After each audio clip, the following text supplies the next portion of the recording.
There are two components to understanding The World is Meditation by Wallace Stevens. Now, the first thing we should know is that the story for this poem comes from this wonderful tale.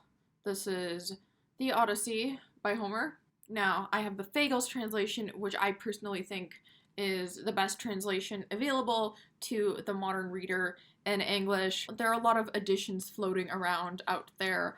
I really like this one because it preserves a lot of the feeling of the original Greek. Homer's poetry was obviously meant to be read out loud as opposed to written down, and it was recited. So in ancient Greece, there was no tradition of writing down poetry, not really. You just had this oral tradition where people would go around just telling the same story over and over again, and this poem, it's an epic poem, would be committed to memory. So if you think that monologue you had to memorize in high school from Romeo and Juliet was hard, well, try memorizing the whole Odyssey. The story that Stevens retells in this poem is the story of Odysseus' journey home to his wife Penelope.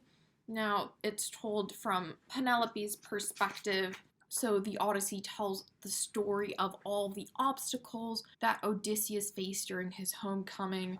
After 10 years of fighting in the Trojan War, he gets caught up for another 10 years with various women and cyclopes. You might imagine that Penelope is getting pretty hopeless at this point. You know, her husband's been fighting off in the war for 10 years, and all of a sudden he's gone for another 10 years. Penelope doesn't know that he's come home once he does come home because he's come to the kingdom disguised. She concocts this test to figure out if he's actually Odysseus or not. What Stevens does in The World is Meditation is he takes this thought process of Penelope's and turns it into a poem. Now, we don't get a first-person perspective in this poem. This poem isn't told in Penelope's voice, but we get a lot of Penelope's thoughts throughout this poem. So we know that Penelope is waiting for Odysseus to come home. Wallace Stevens sort of plays with the possibility of Odysseus's homecoming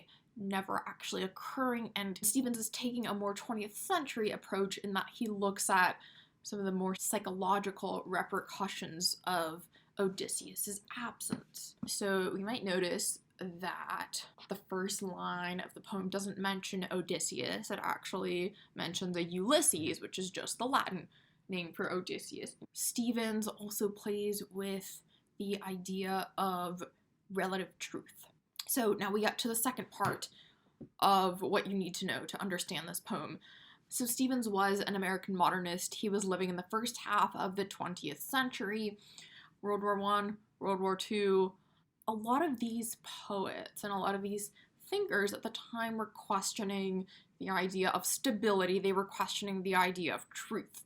And obviously Nietzsche basically declared that there's no such thing as an objective truth, that we should be searching for our own subjective moralities. So Stevens takes this idea, if we look at the line, it was Ulysses and it was not. Very strange, because it doesn't seem like it's possible that it was Ulysses and it was not. So you have this erasure of objective truth, you have this negation and affirmation at the same time, and Stevens sort of plays with this idea in this poem, and he brings in the world of Penelope's imagination to show us what happens when imagination doesn't necessarily conform to objective reality. Is it Ulysses that approaches from the east, the interminable adventurer? The trees are mended, that winter is washed away. Someone is moving on the horizon and lifting himself up above it.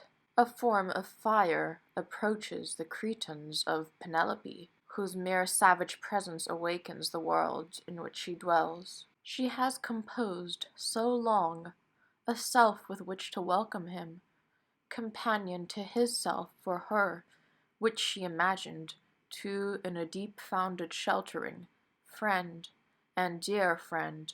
The trees had been mended as an essential exercise in an inhuman meditation, larger than her own, No winds like dogs watched over her at night. She wanted nothing he could not bring her by coming alone. She wanted no fetchings. His arms would be her necklace and her belt, the final fortune of their desire. But was it Ulysses? Or was it only the warmth of the sun on her pillow? The thought kept beating in her like her heart. The two kept beating together. It was only day. It was Ulysses, and it was not. Yet they had met, friend and dear friend, and a planet's encouragement. The barbarous strength within her would never fail. She would talk a little to herself as she combed her hair, repeating his name with its patient syllables, never forgetting him that kept coming constantly so near.